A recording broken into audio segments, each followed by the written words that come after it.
म्हणा सर्वजण साधू साधू साधू.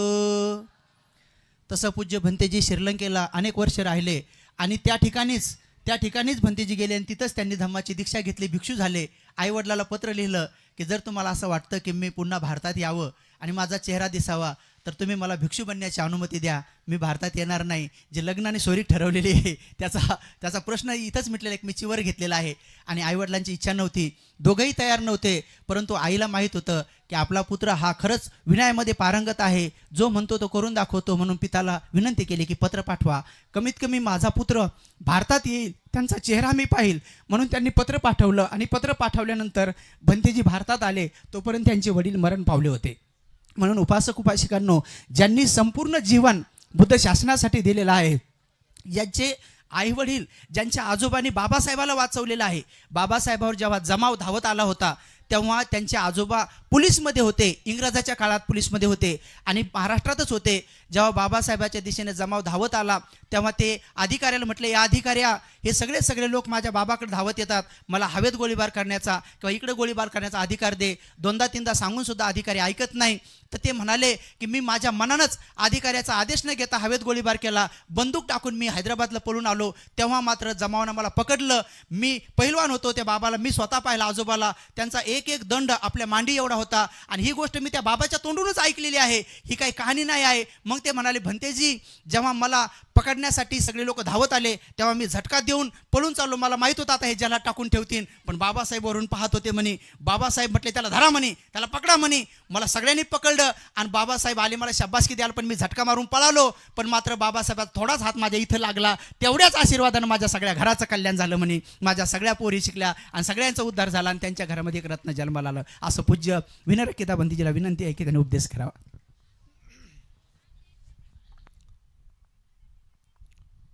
सबसे पहले तथागत भगवान बुद्ध को नमन, जिन्होंने हमें दुख मुक्ति का मार्ग दिया. कृतज्ञता भिक्षु संघ का, जिन्होंने इस धम्म को सुरक्षित रखा और इसका प्रचार प्रसार किया. कृतवेदी है बोधिसत्व बाबा साहेब अम्बेडकर का, जिन्होंने हमें इस सद्धम्म में दीक्षित किया और एक अच्छा संविधान दिया. यहाँ पर उपस्थित सभी आदरणीय भंतेगण, सब ब्रह्मचारी सामनेर, श्रद्धा बुद्धि संपन्न उपासक उपासिका और धम्म बंधु, आज हम सब यहाँ पर बाबा साहेब के पुण्यतिथि के अवसर पर अपनी कृतज्ञता व्यक्त करने के लिए, अपनी श्रद्धा व्यक्त करने के लिए यहाँ पर एकत्रित हुए हैं. तो जैसे बुद्ध ने कहा है कि द्वे में भिक्कवे सत्पुरुष भूमि यदिदम कतन्युता कतवेदिता, जो सत्पुरुष होते हैं उनके दो लक्षण होते हैं. क्या है? कतन्युता कतवेदिता, यानी कृतज्ञता व्यक्त करना, कृतवेदी होना, ग्रैटिट्यूड और ग्रेटफुलनेस जिसे हम अंग्रेजी में कहते हैं. तो ये जब गुण होते हैं तो उसको आदमी व्यक्त करता है. तो व्यक्त करने का, श्रद्धा व्यक्त करने का तरीका क्या है? एक तो जैसा हम कल से कह रहे हैं कि हमने रैली निकाला, मालाएं डाली, है ना, उनके अनेक प्रकार से यहाँ पर हमने औपचारिक रूप पर जो भी सम्मान देना चाहिए वो दिया, तो वो करना चाहिए. लेकिन वास्तविक सम्मान क्या है, वास्तविक श्रद्धा हम कैसे व्यक्त करें, ये जानना बहुत जरूरी है.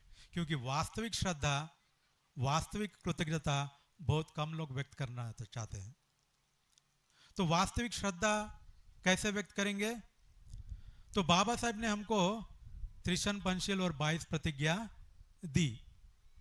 तो उस त्रिशन पंचशील और 22 प्रतिज्ञा को हम कहां तक पाल रहे हैं, इसमें पता चलता है कि हम कहां तक उनके प्रति श्रद्धा व्यक्त कर रहे हैं, कहां तक हम उनके प्रति कृतवेदी है या कृतज्ञता व्यक्त कर रहे हैं.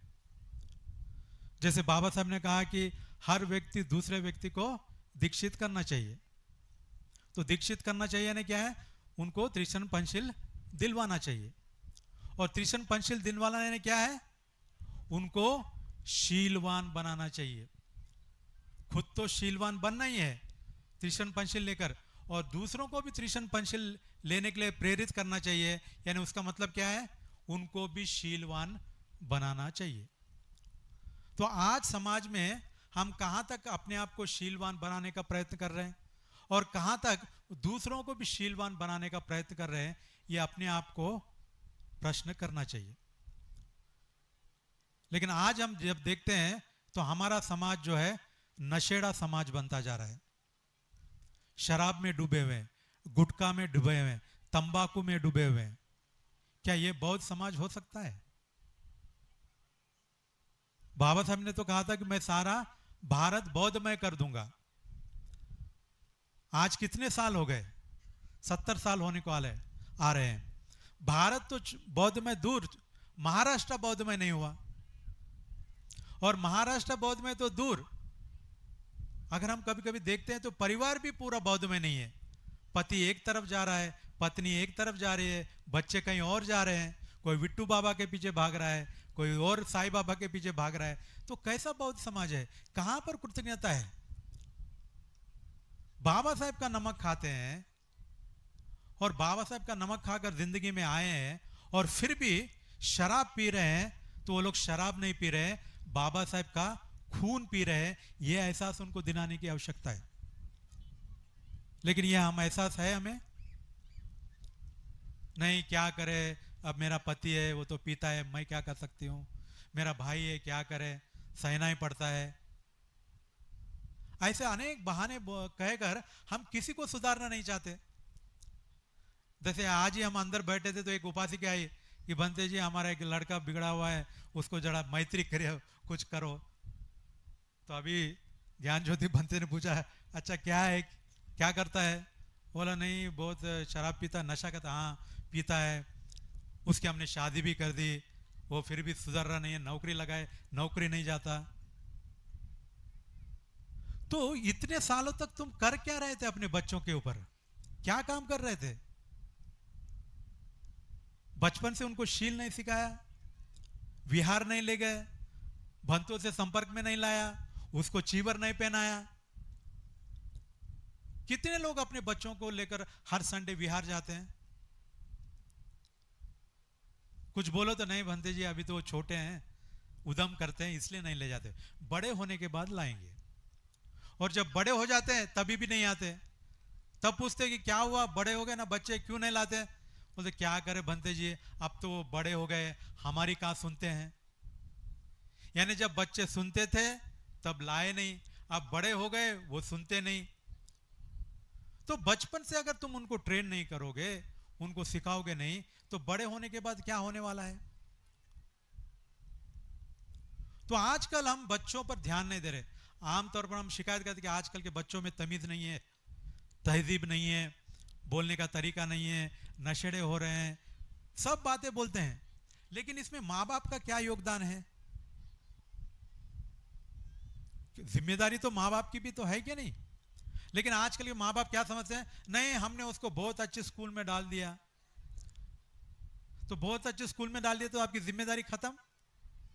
वहां अच्छे से नहीं पढ़ रहा है तो ट्यूशन में डाल दिया, तो क्या करे बनते जी, अब अच्छे स्कूल में भी डाल दिया, अच्छा ट्यूशन भी लगा दिया, बात खत्म। स्कूल में जब मीटिंग होती है, पेरेंट्स मीटिंग, तो मां बाप लोग जाते हैं तो वहां टीचर से क्या कंप्लेंट करते हैं कि मेरे बच्चे को ये ग्रेड क्यों नहीं आया, 90% है, यही शिकायत करते रहते हैं। कोई माँ बाप उस टीचर से ये कंप्लेंट करता है क्या, ये मेरे बच्चे को अच्छे तमीज क्यों नहीं सिखाते, ये घर में माँ बाप से ढंग से बात नहीं करता, नाना नानी को एक गिलास पानी नहीं पिलाता, आप लोग क्या सिखा रहे हैं? ये तमीज तहजीब के बारे में कभी आप स्कूल के टीचर को कंप्लेंट करते हो? नहीं करते। क्यों? क्योंकि आपको भी अपना बच्चा शीलवान है या नहीं, तमीज तहजीब है क्या नहीं, इसके अब आपको चिंता नहीं है। आपको खाली अपने बच्चों को कितना ग्रेड आता है, कितना पास होता है, इंजीनियर बनता है, डॉक्टर बनता है। क्यों इंजीनियर डॉक्टर बनाना है? क्योंकि उसको पैसे कमाने की मशीन बनाना है। आजकल माँ बाप अपने बच्चों को पैसे कमाने की मशीन बनाना चाहते हैं, उसको एक अच्छा इंसान बनाना नहीं चाहते। अगर उसे एक अच्छा इंसान बनाने की अगर मन में आपको इच्छा होती तो आप उसके शील के ऊपर ध्यान देते कि ये बच्चा शीलवान है कि नहीं, कहां बिगड़ रहा है, इसकी क्या आदतें बिगड़ रही है, और अगर कोई कुछ गलती करता है तो तुरंत उसको सुधारना है। लेकिन नहीं, उसको लाड़ प्यार करके और एक मोटरसाइकिल खरीद के देंगे, अच्छा अच्छा फोन खरीद के देंगे, खाली प्यार के नाम पर बिगाड़ देते हैं। बल्कि वो प्यार नहीं है, क्योंकि ये लोग ध्यान नहीं दे पाते, वो गिलानी को दूर करने के लिए ऐसे मोबाइल देकर अपनी गिलानी दूर कर लेते हैं। तो इसलिए अब समय आ गया है कि हमको अपने बच्चों को शीलवान व्यक्ति बनाना है। क्योंकि अगर आप शीलवान नहीं बनाओगे, खाली इंजीनियर डॉक्टर बनाओगे, उससे कोई होने वाला नहीं है। समाज को सेवा करना तो दूर, वो अपने माँ बाप की तक सेवा नहीं करता। कितने ऐसे हैं जिनके माँ बाप वृद्धाश्रम में पड़े हुए हैं, विदेश गए तो वापस आए नहीं, माँ बाप घर में सड़ के मर गए लेकिन वापस नहीं आए।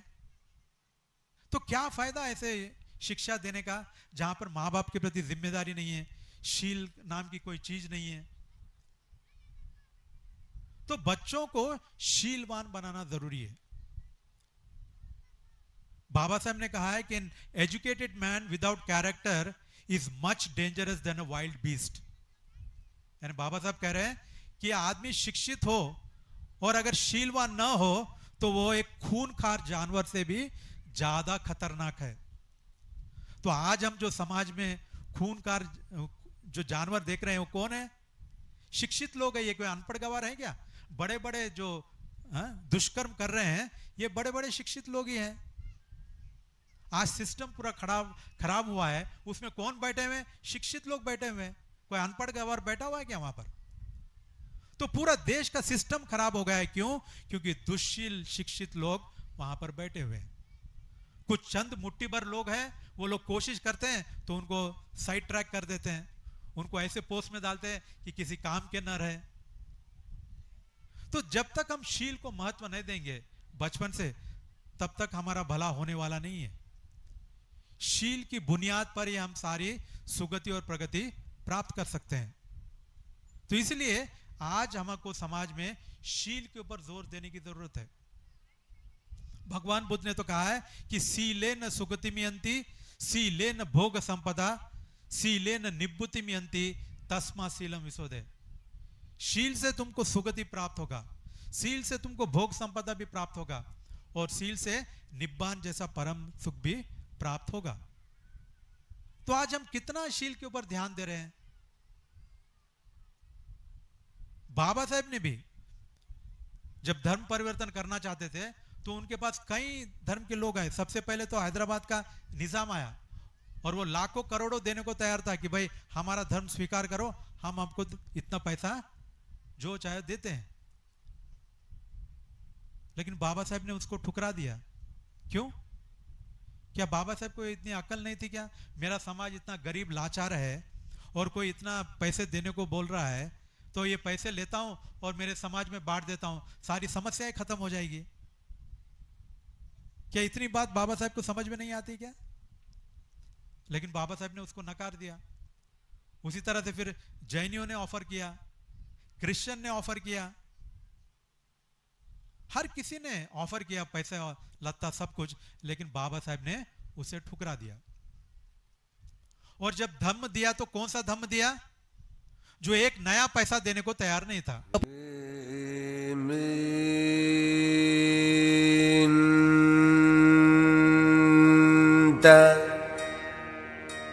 चक्रवाले